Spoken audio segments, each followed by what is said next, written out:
मैंने सुना है इजिप्ट में एक आश्रम था और उस आश्रम के नीचे ही मरघट था। जमीन को खोद के नीचे मरघट बनाया था। हजारों वर्ष पुराना आश्रम था। मीलों तक नीचे जमीन खोद के उन्होंने कब्रगाह बनाई हुई थी। जब कोई भिक्षु मर जाता तो पत्थर उखाड़ के उस नीचे के मरघट में डाल के चट्टान बंद कर देते थे। एक बार एक भिक्षु मरा, लेकिन कुछ भूल हो गई। वो मरा नहीं था, सिर्फ बेहोश हुआ था। उसे मरघट में नीचे डाल दिया, चट्टान बंद हो गई। 5-6 घंटे बाद उस मौत की दुनिया में उसकी आंखें खुली, वो होश में आ गया। उसकी मुसीबत हम सोच सकते हैं। सोच लें कि हम उसकी जगह हैं। वहां लाशें ही लाशें हैं, सड़ती हुई, दुर्गंध, हड्डियां, कीड़े मकोड़े, अंधकार। और उस भिक्षु को पता है कि जब तक अब और कोई ऊपर न मरे तब तक चट्टान का द्वार न खुले। और उसे यह भी पता है कि अब वो कितना ही चिल्लाया, जानते हुए भी चिल्लाया कि आवाज ऊपर तक नहीं पहुंचेगी, क्योंकि आश्रम मील भर दूर। और मरघट पर तभी आते हैं आश्रम के लोग जब कोई मरता है, और बड़ी चट्टान से द्वार बंद है। फिर भी जानते हुए, हम भी बहुत बार जानते हुए चिल्लाते हैं, जानते हुए कि आवाज नहीं पहुंचेगी। मंदिरों में लोग चिल्ला रहे हैं, जानते हुए कि आवाज कहीं भी नहीं पहुंचेगी। हम सब चिल्ला रहे हैं, जानते हुए कि आवाज नहीं पहुंचेगी। आदमी जानते हुए भी चिल्लाया चला जाता है। जहां आशा नहीं है वहां भी आशा किए चला जाता है। वो आदमी बहुत चिल्लाया, उसका गला लग गया, आवाज निकलनी बंद हो गई। शायद हम सोचेंगे कि उस आदमी ने आत्महत्या कर ली होगी, लेकिन नहीं, उस आदमी ने आत्महत्या नहीं की।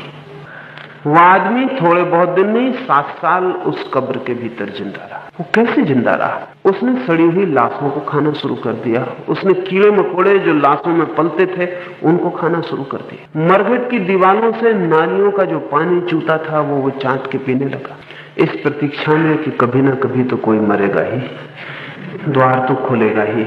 आज नहीं कल नहीं परसों। कब सूरज उगता उसे पता ना चलता, कब रात आती उसे पता ना चलता। 7 साल बाद कोई मरा, चट्टान उठाई गई तो वो आदमी बाहर निकला, और वो खाली बाहर नहीं निकला।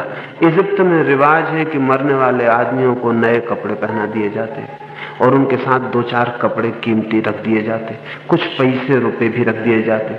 तो उसने सब मुर्दों के कपड़े और पैसे इकट्ठे कर लिए। जब निकलेगा तो लेता चला जाएगा।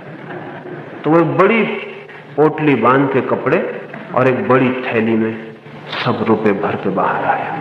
उसे तो कोई पहचान ही नहीं सका। मरघट पे जो लोग आए थे वो तो घबरा के भागने लगे कि वो कौन है। उसके बाल जमीन छूने लगे थे, उसकी आंखों की पलकें इतनी बड़ी हो गई थी कि आंख नहीं खुलती थी। उसने कहा, भागते हो, पहचाने नहीं? मैं वही हूं जिसे तुम 7 साल पहले नीचे डाल गए थे। उन्होंने कहा, लेकिन तुम जिंदा कैसे रहे? अगर 6 घंटे बाद होश में भी आ गए थे तो बचे कैसे? तुमने आत्महत्या न कर ली? 7 साल तुम इस मरघट में रहे कैसे? उस आदमी ने कहा, मरना इतना आसान तो नहीं। मैं भी सोचता था, मैं भी यही सोचता। अगर कोई और उस मरघट में गिरा होता तो मैं भी यही सोचता कि पागल, जीने की बजाय मर जाते। लेकिन अब मैं कह सकता हूं, मरना इतना आसान नहीं। मैंने जीने की पूरी कोशिश की, और जीने के लिए जो भी मैंने किया है वो भी घबराने वाला है। आज अगर फिर से सोचूं तो शायद न कर पाऊं। हम भी सोचेंगे कि वो आदमी कैसा आदमी रहा होगा, लेकिन वो आदमी ठीक हमारे जैसा आदमी था। हम भी उसकी जगह होते तो यही करते। और जिसे हम जिंदगी कह रहे हैं, क्या वो जिंदगी उस मरघट से बहुत भिन्न है? और जिसे हम भोजन कह रहे हैं, क्या वो उस मरघट में किए गए भोजन से बहुत भिन्न है? और जिसे हम कपड़े और रुपए का इकट्ठा करना कह रहे हैं, वो भी क्या मुर्दों से छीने गए रुपए और कपड़े नहीं?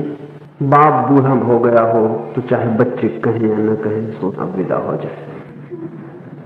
वो मुर्दे के कपड़े और पैसे छीनने के लिए उत्सुक है।